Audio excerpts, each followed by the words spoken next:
د مالان میډیا ډیرو درنو لیدونکو سلام، وخت مو بخیر. هیله ده روغ جوړ خوشحاله وئ.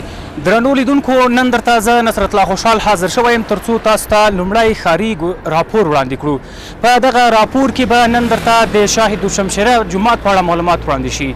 شاه دوشمشیره جومات ولې ورته ویل کیږي او څومره تاریخي مخینه لري، دا او دې ته ورته نور مطالب به په دې راپور کې له موږ سره تعقیب کړئ. هیله ده تر پایه زموږ ملتیا وکړئ.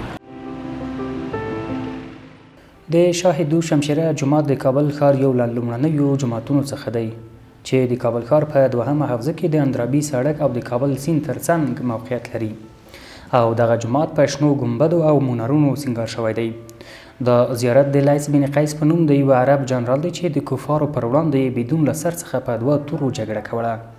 بالاخره چې په همدې سیمه کې روان و او یوه ښځه په مخ ورځي، ورته وایي چې بدون له سر څخه دا کس څنګه جګړه کوي. لایس بن قیس په همدې سیمه کې په شهادت رسیږي او همدلته خاورو ته سپارل کیږي، نو ځکه ورته شاه دوشمشیره ویل کیږي. د عامو خلکو په منځ کې د شاه دوشمشیره په اړه نور داستانونه هم شته او د جومات په شاوخوا کې د هنین شتون او له لرې لرې د شاه دوشمشیره جومات د هر لیدونکي پام ځان ته رااړوي. د دې سیمې او د جومات مسؤلو کسانو له مالان میډیا سره د شاه دوشمشیره جومات په تړاو خپلې کیسې داسې شریکې کړې.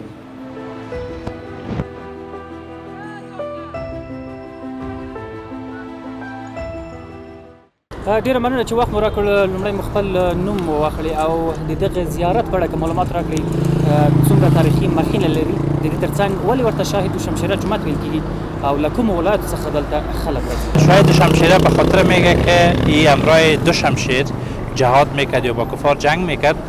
بسیار یک شمشیرزن مشهور بود، موفق بود، از امو خاطر و میشه که در جهاد ظاهر میشد، همراه دو شمشیری جهاد میکرد یا جنگ میکرد همراه کفار.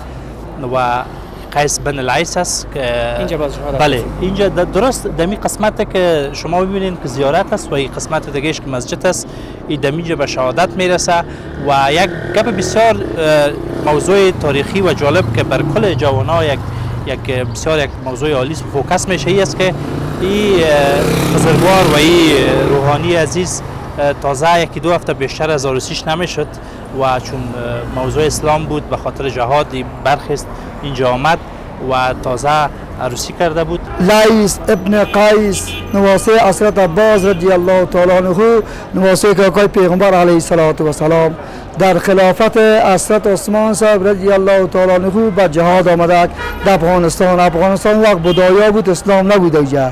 اینه که به جهاد آمد، اینجا جهاد شروع کرد. 6 ماه از عربستان تا اینجا پیاده آمد. 6 ماه که رسید جهاد شروع کرد. بعد از او با اینجا به شهادت رسید. به شهادت که اینجا جنگ در داد که دو شمشیر جنگ که در داد، اینجا یک زن مردار که دیدش این سر بیتنه جنگ کرد. بعد از سر بیتنه که جنگ کرد با یک زنش دیدش که او سر بیتنه جنگ میکنه، با یفتید سرش که در شهید پاچاست دوجا بایی بیجا با شهادت رسید. منگا د مشران نوریدل دا شاه شمشیری ولی مبارکه د مشران په دا خبره کوله چې دا سره شو شاه شمشیری ولی ډېر بزرګوار سره دا د اصحابانو نسیان دي او دا ډېر اوچت خلک دي او وخت هم الله پاک دې ته ډېر عزت ورکړی ده. د څلور درش ولایتونه ورته خلک راځي. ډیرو قدرمنو لیدونکو، بیا هم ښه راغلاست. لکه څنګه چې تاسو تصویر کې ګورئ، مونږ د شاه دوشمشیره جومات سره یو. لکه څنګه چې تصویر کې ګورئ، دغه هلته په دې جومات کې کاپتر ورته لاړ رنګینه ښکلا ورکړې ده. د دې جومات یو شمېر مسؤلو کسانو او د دې سیمې اوسېدونکو له مالان میډیا سره په خبرو کې زیاته کړه چې د جومات او زیارت ته له ولایتونو څخه هم زیات شمېر کسان راځي ترڅو د جومات لیدنه وکړي او زیارت وکړي.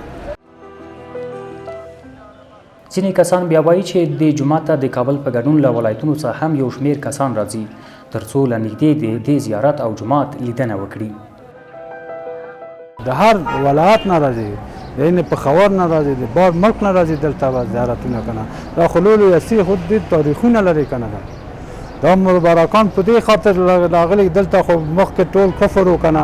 دا کوم ځای نه راغلي د مدینه منوره ته دلته قرباني لپاره د اسلام لپاره راغلي دي او دلته ځان شهید کړی دی. تماما ولایت‌ها میاد از ولایت‌ها میان دیگه بسیار دوردستان میان از بسیار دوردستان.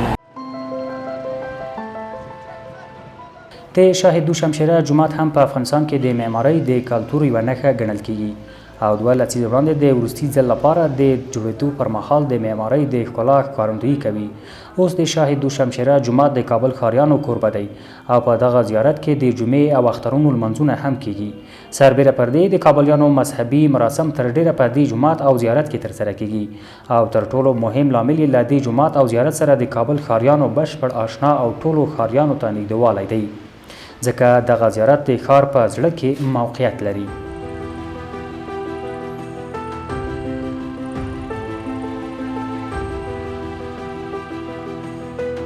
د ملال میډیا ډیرو درنو لیدونکو هیله ده چې دغه ښاري راپور مو خوښ شوی وي. تر بیا او بل ښاري راپور پورې مو زه نصرت الله خوشحال او د کمرې په برخه کې را سره مختار همکاري کړې. تر هغې په لویو بکونکي رب سپارم ښه وخت ولرئ.